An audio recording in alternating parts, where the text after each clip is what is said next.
உலகெங்கிலும் நடக்கும் முக்கிய நிகழ்வுகளை குறுஞ்செய்தி வடிவத்தில் தெரிந்து கொள்ள ஆதன் செயலியை டவுன்லோட் செய்யுங்கள். ஆதன் செயலியை டவுன்லோட் செய்ய டிஸ்கிரிப்ஷனில் உள்ள லிங்கை கிளிக் செய்யவும். நாணயங்கள்லாம் தோண்டி எடுக்கிறாங்கல்லங்க சார், எந்தெந்த மாதிரியான முறைகளில் நாணயங்களை வெளியில் கொண்டுட்டு வருவாங்க சார்? எப்படி அதை ஆராய்ச்சி பண்ணுறாங்க சார்? ரோமாபுரி நாணயங்கள் கூட வந்து பார்த்திங்கன்னா இந்தியாவிலேயே வந்து அதிகமான ரோமாபுரி நாணயங்கள் கிடைக்கிற இடம் தமிழகம். வேறு எங்கேயுமே கிடையில.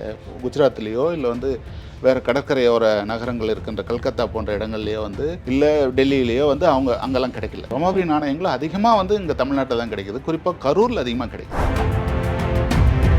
ரோமாபுரியோட கூட வந்து வியாபாரம் செய்யணும்னா தமிழர்கள் எந்த அளவுக்கு வசதியானவர்களாக அந்த காலத்தில் இருந்திருப்பாங்க, இங்கே எவ்வளவு பொருட்களை உற்பத்தி செஞ்சிருப்பாங்க, எவ்வளோ அறிவாளியாக இருந்திருப்பாங்க சார். அந்த லாங்குவேஜ் உங்களுக்கு புரிஞ்சிருக்கணும்ல. ஆமாம். அப்போ அவங்க மொழியையும் இவங்க தெரிஞ்சுட்டு இருந்திருக்கணும். ஆமாம். அப்போ அந்த மொழியில் இருக்கிற வார்த்தைகள் தமிழில் வந்து இருந்திருக்கணும்.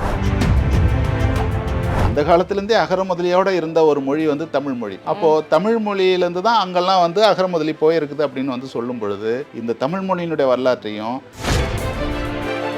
இப்போ நாணயம் செய்கிறதுக்கு இவ்வளோ தொழில்நுட்பம் செஞ்சு வச்சுருக்காங்கன்னா மற்ற அவங்க வாழ்கிறதுக்கு எவ்வளோ பெரிய தொழில்நுட்பம் வந்து தெரிஞ்சு வச்சுருந்துருப்பாங்க. நம்ம தமிழக முதல்வர் மு.க. ஸ்டாலின் மட்டும் இல்லாமல் ஏற்கனவே இருந்த தமிழக முதல்வர் கலைஞர் கருணாநிதி அவர்களும் வந்து என்ன சொல்லியிருக்காரு அப்படின்னு சொன்னீங்கன்னா, முக்கிய தகவல்களை உடனுக்குடன் தெரிந்து கொள்ள ஆதன் செயலியை டவுன்லோட் செய்யுங்கள். டவுன்லோட் லிங்க் டிஸ்கிரிப்ஷனில் உள்ளது. ஆதன் நியூஸ் நேயர்களுக்கு வணக்கம். இன்றைய நேர்காணலில் நம்மோடு இணைந்திருக்கிறார் வரலாற்று பேராசிரியர் திரு மாரப்பன் அவர்கள். வாருங்கள் பேசுவோம். வணக்கம் சார். வணக்கங்க சார். இப்போ இந்த மாதிரியான விஷயங்கள் நாணயங்கள்லாம் தோண்டி எடுக்கிறாங்கல்லங்க சார், எந்தெந்த மாதிரியான முறைகளில் நாணயங்களை வெளியில் கொண்டுட்டு வருவாங்க சார்? எப்படி அதை ஆராய்ச்சி பண்ணுறாங்க சார்? இல்லை, தமிழ்நாட்டில் வந்து 2 விதமான முறையில் வந்து நாணயங்கள் வந்து கிடைச்சிருக்கு. ஒன்று வந்து என்ன அப்படின்னு சொன்னால் அகழ்வாய்கள் மூலமாக வந்து நாணயங்கள் கிடைச்சிருக்கு. இன்னொன்று வந்து புதையல்கள் மூலமாக கிடைச்சிருக்கு. இப்போ ஆங்கிலேயர்கள் வந்து வர்றதுக்கு முன்னாடி வந்து இந்த மாதிரி புதையல்கள் வந்து கிடைச்சா அதை பற்றி தங்கமாக இருந்தால் உருக்கி அவங்களே எடுத்துப்பாங்க. 1886 முதல் புதையல் வந்து நெல்லூரில் சென்னை மாகாணத்தில் வந்து அப்போ இருந்த சென்னை மாகாணத்தில் நெல்லூரில் வந்து கண்டுபிடிச்சாங்க. அந்த நாணயம் வந்து வந்த உடனே அதை எடுத்துகிட்டு வந்து ஆங்கிலேயர்கள் வந்து பாதுகாப்பாக வச்சு இந்த நாணயங்கள்லாம் எந்த நாணயங்கள் அப்படின்னு பார்க்கும்பொழுது அரிக்காமேடு அதே போல் நெல்லூரில் கிடைச்ச இந்த நாணயங்கள்லாம் வந்து ரோமாபுரியினுடைய நாணயங்கள் அப்படின்றத வந்து அவங்க தெரிஞ்சுக்கிட்டாங்க. அப்போது இந்த இடம் வந்து வெளிநாடுகள் கூட தொடர்பு இருக்குது அப்படின்றத வந்து அவங்க புரிஞ்சுக்கிட்டாங்க. அப்படின்னும்போது இந்த தமிழ்நாடு அப்படின்றது வந்து வெளிநாடுகள் கூட வந்து தொடர்புகள் வந்து வச்சுட்டு இருந்திருக்காங்க. அப்போது இந்த நாணயங்கள்லாம் நம்ம சேகரித்து வச்சு நம்ம இந்த பகுதியினுடைய வரலாற்றை வந்து நம்ம தெரிஞ்சுக்கணும் அப்படின்னு சொல்லிட்டு அவங்க என்ன பண்ணுறாங்கன்னு சொன்னால் ஒரு சட்டம் இயற்றுறாங்க. என்ன சட்டம்னா, புதையல் 1 அடிக்கு கீழே கிடைக்கிற எந்த புதையலும் வந்து நீங்கள் கவர்மெண்ட்டில் வந்து சேர்த்தணும் அப்படின்னு பிரிட்டிஷ்காரன் வந்து சட்டம் போடுறான். அதுக்கு பின்னாடி தான் புதையல்கள் எல்லாத்தையும் எடுத்து வந்து கவர்மெண்ட்டுக்கிட்ட கொடுக்குறாங்க. அப்போ தான் நிறைய காயின்ஸும் வந்து வரதுக்கு ஆரம்பிக்குது. கிட்டத்தட்ட இந்த நாணயங்களை பற்றிய ஆய்வுகளே வந்து பார்த்திங்கன்னா இந்தியாவில் குறிப்பாக தமிழகத்தில் வந்து 18, 19 நூற்றாண்டில் தான் வந்து அந்த ஆய்வுகளை வந்து செய்யறதுக்கு ஆரம்பிக்கிறாங்க. அதுக்கு காரணம் இதுதான். புதையல்களை வந்து அவங்களே எடுத்து யூஸ் பண்ணிப்பாங்க. அது இல்லாமல் இப்போ புதையல்களை எடுத்துன்னு வந்து எங்கள் கவர்மெண்ட்டுக்கிட்ட கொடுக்கறதுனால தான் இந்த நாணயங்களை பற்றி தெரியுது. நாணயங்கள் வந்து எந்த நாட்டிலேருந்து வருதுன்னு தெரியுது. முழுமையான வரலாறையும் நம்ம அறிஞ்சிக்க முடியுது. இன்னொரு விஷயம் வந்து அகழாய்வுகள் மூலமாக வந்து கிடைச்சிருக்கு. இப்போ நம்ம தமிழ்நாட்டில் அழகன்குளம், கொடுமணல் இந்த மாதிரி இடங்கள்லாம் வந்து அகழாய்வுகள் வந்து செய்யும்போது அங்கே வந்து இந்த காயின்ஸ் வந்து கிடைச்சிருக்கு. ரோமாபுரியினுடைய காயின்கள், அதே போல் நம்ம சங்க காலத்தில் இருக்கிற மன்னர்களுடைய காயின் நாணயங்கள் இதெல்லாம் வந்து அங்கே வந்து கிடைச்சிருக்கு. அதனுடைய அடிப்படையில் இந்த ரெண்டு விதத்தில் கிடைச்சிருக்கிறது மட்டும் இல்லாமல் மேற்பரப்பில் சிலருக்கெல்லாம் வந்து வீடுகளில் வந்து கிடைக்கும். சில இண்டிபெண்ட் காயின் வந்து கலெக்ட் பண்ணுறவங்க வந்து இருக்காங்க. அவங்களாம் என்ன பண்ணியிருக்காங்கன்னா வீடுகளில் வந்து மேற்பரப்பில் தரையில் வந்து 1 அடிக்கு மேலே வந்து இருக்கும்போது ஏதாவது தரையிலே போகும்போது அவங்களுக்கெல்லாம் கிடைச்சி அதெல்லாம் சேகரித்து வந்து வச்சுருக்காங்க. அது மாதிரி ஏகப்பட்ட சேகரிப்புகளை வந்து செஞ்சுருக்காங்க. இதுக்குன்னு ஒரு சில இதில் இந்தியாவில் ஒரு சில அமைப்புகள்லாம் உருவாக்கி வச்சுருக்காங்க. நாணயங்கள் இப்போது நமக்கு நெல்லூர்லேயே கூட ஃபஸ்ட்டு கிடைச்சிதுன்னு சொன்னேன் இல்லைங்களா, நாணயம் கிடைச்சிதுன்னு சொன்னீங்களா. இந்த நெல்லூரில் கிடைச்ச நாணயத்தை வந்து என்ன பண்ணாங்கன்னா, அப்போ கல்கத்தாவில் வந்து ஆசியா சங்கம் அப்படின்னு சொல்லிட்டு ஏசியாட்டிக் சொசைட்டி அப்படின்னு சொல்லிட்டு ஒன்று ஆரம்பித்து வச்சுருந்தாங்க. அந்த சங்கத்தில் எடுத்து போய் அந்த புதையல் நாணயங்களை வந்து வச்சுட்டு இருந்தாங்க. இப்போது தமிழ்நாட்டில் கிடைச்ச நாணயங்களை வந்து அகமதாபாத்து அதே போல் வந்து ஏசியாட்டிக் சொசைட்டி, அதே போல் சென்னையில் வந்து பார்த்திங்கன்னா 1851 வருஷம் வந்து அருங்காட்சியகம், நம்ம எக்மோரில் இருக்கிற அருங்காட்சியகம் வந்து 1851 ஸ்டார்ட் பண்ணாங்க. அதுக்கு பின்னாடி கிடைச்ச நாணயங்கள்லாம் வந்து அருங்காட்சியகத்தில் வந்து வச்சாங்க. சில தமிழ் நாணயங்கள் வந்து மைசூர் அருங்காட்சியகத்தில் வந்து வச்சாங்க. இந்த மாதிரி வந்து தமிழ்நாட்டில் கிடைக்கிற நாணயங்கள் எல்லாமே இந்த இடங்களில் வந்து இன்றைக்கும் வந்து இருந்துக்கிட்டு இருக்குது. அதேபோல் டெல்லியில் வந்து தேசிய அருங்காட்சியகத்துலேயும் வந்து தமிழ்நாட்டில் கிடைச்ச நாணயங்கள்லாம் வந்து எடுத்துகிட்டு போய் வச்சுருக்காங்க. பல்வேறு விதமான நாணயங்கள், லட்சக்கணக்கான நாணயங்கள் வந்து இன்றைக்கி வந்து வச்சுருக்காங்க. அதை பற்றி ஆய்வுகள் வந்து இன்னும் செஞ்சாங்கன்னா இன்னும் வரலாற்றை வந்து இன்னும் அதிகமாக நம்ம தெரிஞ்சுக்கலாம். நிறைய வாட்டி பேசும்போது பார்க்கும்போதுல ரோமாபுரி நாணயங்கள் பற்றி அதிகமாக பேசுனீங்க. தமிழ்நாட்டுக்கும் ரோமாபுரிக்கும் இடையான தொடர்பு எப்படிப்பட்டது சார்? இல்லை, தமிழ்நாட்டுக்கும் ரோமாபுரிக்கும் இடையில வந்து ஒரு மிகப்பெரிய வியாபார தொடர்புகள் வந்து இருந்திருக்கு. இங்கே இருக்கிற மன்னர்கள், சங்ககால மன்னர்கள் வந்து ரோமாபுரி கூட வந்து வியாபார தொடர்புகள் வந்து வச்சுருந்துருக்காங்க. அங்கே இருக்கிற மன்னர்கள் இங்கே வந்து வந்திருக்காங்க. குறிப்பாக சொல்லணும் அப்படின்னு சொன்னால் இங்கே இருக்கிற கரூர், தாராபுரம், பொள்ளாச்சி, திருப்பூர், அதே போல் வந்து 3 பெல்ட்டாக வந்து நம்ம இதை வந்து சொல்லலாம். இன்னொன்று வந்து போடி நாயக்கனூர், தேனி, இந்த பகுதிகள், அதே போல் கிருஷ்ணகிரி, தருமபுரி, இந்த பகுதிகள் இருக்கு, காஞ்சிபுரம், இந்த பகுதிகளில் தான் வந்து ரோமாபுரியினுடைய நாணயங்கள் வந்து அதிகமாக வந்து கிடைக்கிது. ரோமாபுரி நாணயங்கள் கூட வந்து பார்த்திங்கன்னா இந்தியாவிலேயே வந்து அதிகமான ரோமாபுரி நாணயங்கள் கிடைக்கிற இடம் தமிழகம். வேறு எங்கேயுமே கிடையில.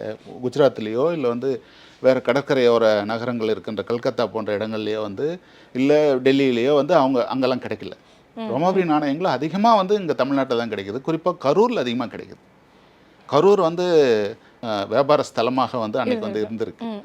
அதுக்கு நிறைய காரணங்கள் இருக்குது. ஏன்னு சொன்னிங்கன்னா முசிறிப்பட்டினம், கேரளாவில் முசிறிப்பட்டினம், கரூர், அதே போல் வந்து காவிரிப்பம்பட்டினம், இதுக்கு இடையில வந்து ஒரு செயின் வந்து இருந்திருக்கு. இன்னொரு விஷயம் சார், பார்த்தீங்க அப்படின்னா நீங்கள் கரூர் சொன்னீங்க. கரூர் வந்துட்டு பார்த்தீங்கன்னா உள்ள இன்டீரியரான ஒரு இடத்துல இருக்குது. கடல் கூட கிடையாது. நிறைய வாணிபம் அதிகமாக நடந்திருக்கணும் அப்படின்னா கடல் வழியாக வந்திருப்பாங்க. சென்னை மாதிரி, விசாகப்பட்டினம் மாதிரி, கன்னியாகுமரி மாதிரி கடலோர மாவட்டங்கள் தான் வந்துட்டு அப்போ வியாபார தளத்தில் அதிகமாக இருந்துச்சுன்னா ஒரு ஓகே எவிடன்ஸ் ரீதியாக இருந்திருக்கு. வெளிநாட்டிலேருந்து நிறைய பேர் வந்து போனாங்க அப்படின்னு சொல்லுவாங்க. இன்டீரியராக இருக்கிற நீங்கள் சொல்கிற அந்த கொங்கு பெல்ட் ஆகட்டும், தாராபுரம் ஆகட்டும், கரூர் ஆகட்டும், இங்கெல்லாம் எப்படி சார் வியாபாரம் இந்த அளவுக்கு கொடிகட்டி படுறது? நிறைய வெளிநாட்டவர்கள் எப்படி இங்கே வந்து வியாபாரம் பண்ணியிருப்பாங்க? என்ன சோர்ஸ் மூலிமா உள்ளே வந்திருப்பாங்க சார்? இல்லை, இதுக்கு 2 விஷயங்கள் வந்து சொல்கிறாங்க. ஒன்று வந்து நில வழியாக வந்து வந்திருப்பாங்கன்றது வந்து, இன்னொன்று வந்து அந்த ஆற்றினுடைய வழியாக வந்திருப்பாங்க அப்படின்னு சொல்லி 2 விதத்தில் வந்து சொல்கிறாங்க. ஒரு ஆறு அப்படின்னு சொல்லி பார்க்கும்போது, இப்போ காவேரி நதியை வந்து எடுத்துட்டிங்களன்னா, காவேரி நதி வந்து தோன்ற இடத்துலேருந்து கரூர் வெள்ளிம் வந்து மேடு பள்ளமான இடத்துல தான் வந்து ஓடி வருது. காவேரி ஆறு வந்து ஓடி வருது. கரூர்லேருந்து தான் வந்து நமக்கு பிளைனாக வந்து ஓடுறதுக்கு வந்து ஆரம்பிக்குது. அப்போது அங்கே தண்ணி ஓடுகின்ற ஒரு காலகட்டத்தில் அங்கே இதில் காவேரி போய் கடலில் கடக்கின்ற இடத்திலிருந்து இந்த பகுதிக்கு கப்பல் மூலமாக வந்து இங்கே வந்து ஒரு துறைமுகமாக இருந்திருக்கலாம் அப்படின்ற ஒரு நம்பிக்கைகளும் வந்து இருக்குது. ஏன்னா இல்லைன்னா கூட்ஸை வந்து எடுத்துகிட்டு போகும்போது, கடலுக்கு வந்து எடுத்துகிட்டு போகும்போது இங்கேருந்து வந்து எடுத்துகிட்டு போயிருக்கலாம், கரூர்லேருந்து எடுத்துகிட்டு போயிருக்கலாம். அப்படின்போது கரூர் வந்து ஒரு கான்ஸ்டான்டினோபிள் மாதிரி வந்து ஒரு மிக முக்கிய சந்தையாக வந்து இருந்திருக்கு. கரூர் வந்து நம்ம கான்ஸ்டான்டினோபிளுக்கே வந்து இணையாக வந்து நம்ம அதை வந்து ஒப்பிடலாம். கான்ஸ்டான்டினோபிள்ன்றது இன்றைக்கி வந்து துருக்கியில் வந்து இருக்குது. அதை கான்ஸ்டான்டினோபிள் வந்து இது முஸ்லீம்கள் பிடிச்சிட்ட உடனே தான் எல்லா உலக நாடுகளுக்கெல்லாம் கடல் வழியை கண்டுபிடிக்கிறாங்கன்றது அது ஒரு வரலாறு, அது தனிப்பட்ட வரலாறு. ஆனால் அதுக்கு முன்னாடி வந்து கரூர் வந்து ஒரு கான்ஸ்டான்டினோபிளை வந்து வெளிநாடு ரோமாபுரிக்கும் இந்தியாவுக்குமான ஒரு கான்ஸ்டான்டினோபிளா வந்து கரூர் வந்து இருந்திருக்கு அப்படின்னு தான் வந்து சொல்லலாம். ஏன்னா கரூரில் நெய்யப்படுகின்ற துணி வகைகள் உலக பிரசித்தி பெற்ற துணி வகைகளாக இருக்குது. மஸ்லின் துணியிலலாம் நீங்கள் கேள்விப்பட்டிருப்பீங்க. ஒரு தீப்பெட்டிக்குள்ளே வந்து ஒரு புடையவையே வந்து உள்ளே வச்சு நெய்கிற அளவுக்கு அவ்வளோ மெலிதான துணிகளை வந்து தமிழர்கள் வந்து நெஞ்சாங்க. அவ்வளோ வந்து தொழில்நுட்பம் வந்து வாய்ந்தவர்கள் இவங்க. ஒரு மோதிரத்துக்குள்ளே ஒரு புடவையை ஃபுல்லாக உள்ள விட்டு எடுத்துடலாம். ஆமாம், அப்படின்லாம் வந்து சொல்லுவாங்க. இந்த அளவுக்கு வந்து தொழில்நுட்பம் தெரிஞ்சவங்க வந்து கரூர் மக்கள், அதே போல் அந்த திருச்சி, தாராபுரம் இந்த பகுதியில் இருக்கிற மக்கள், அந்த கொங்கு பெல்ட்டில் இருக்கிற மக்கள் அப்படின்னு வந்து சொல்லுவாங்க. இன்றைக்கும் அது மாதிரி தான் வந்து இருந்துக்கிட்டு இருக்கு. அதனுடைய தொடர்ச்சி தான் வந்து அந்த பகுதி வந்து இன்றைக்கும் ஜவுளி தொழில் வந்து மிக பிரசித்தி பெற்ற இடமாக இருக்குது. வரலாற்றில் தொன்று தொட்டு பிரசித்தி பெற்ற இடம்னு சொல்கிற சூரத்து, கரூர், திருப்பூர், இந்த இடங்கள் தான் வந்து இன்றைக்கும் வந்து இருந்துகிட்டு இருக்கு. அது புவியியல் ரீதியாக வந்து அதை வந்து நம்ம வந்து சொல்லலாம். அங்கே தான் காயின்ஸும் அதிகமாக கிடைக்குது. இந்தியாவை பொறுத்த வரைக்கும் பார்த்தீங்க அப்படின்னா தமிழ்நாட்டில் தான் அதிகமான காயின்ஸ் வந்து கிடைச்சிருக்கா, இல்லை மற்ற மாநிலங்களில் வேறு ஏதாவது இந்த அளவுக்கு காயின்ஸ் கிடைச்சிருக்கா? ரோமாபுரி நாணயங்கள் அதிகமாக கிடைச்சிது இங்கே தான்.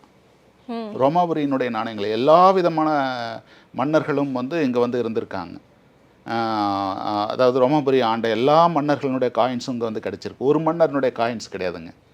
ஒரு மன்னர்னுடைய காயின்ஸ் நம்ம சொல்லணும், ரொம்ப தெளிவாக வந்து சொல்லணும்னா எந்தெந்த மன்னர்னுடைய காயின்ஸ் கிடச்சிருக்குது அப்படின்ற இதை வந்து நம்ம சொல்லணும் அப்படின்னு சொன்னால், நொவியோ பல்பூஸ் அப்படின்றவர் வந்து ஒருத்தர் இருந்திருக்கார், அங்கே மன்னராக வந்து இருந்திருக்கார் கிமு 79.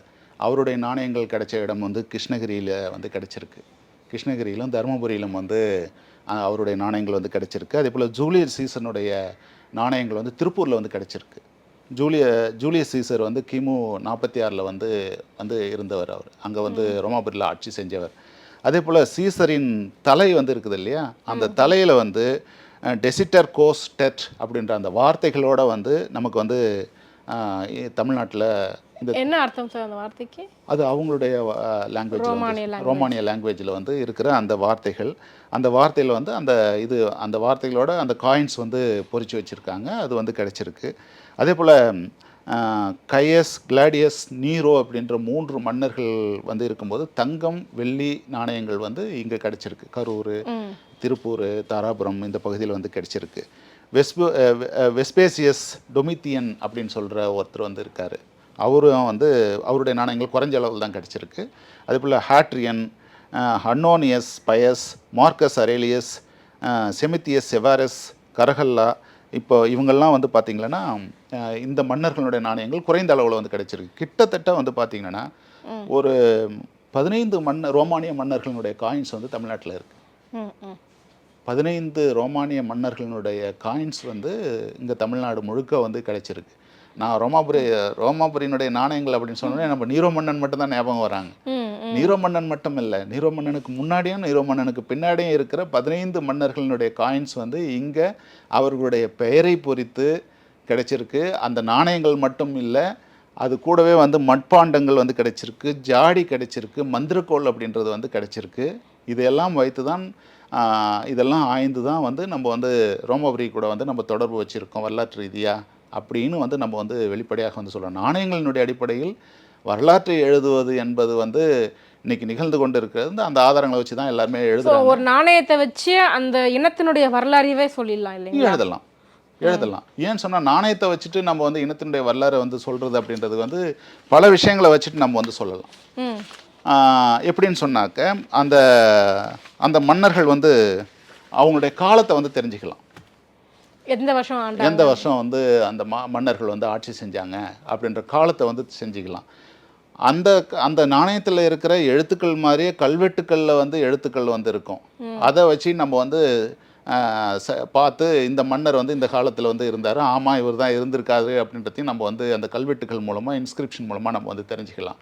இதுக்கடுத்து வந்து பார்த்திங்கன்னா இலக்கியங்கள் அந்த காலகட்டத்தில் வந்து சங்ககால இலக்கியங்கள் வந்து எழுதியிருப்பாங்க. அந்த இலக்கியங்களில் இந்த மன்னர்கள் பயன்படுத்திய அந்த நாணயங்கள் பெயர்கள் வந்து இருக்குது.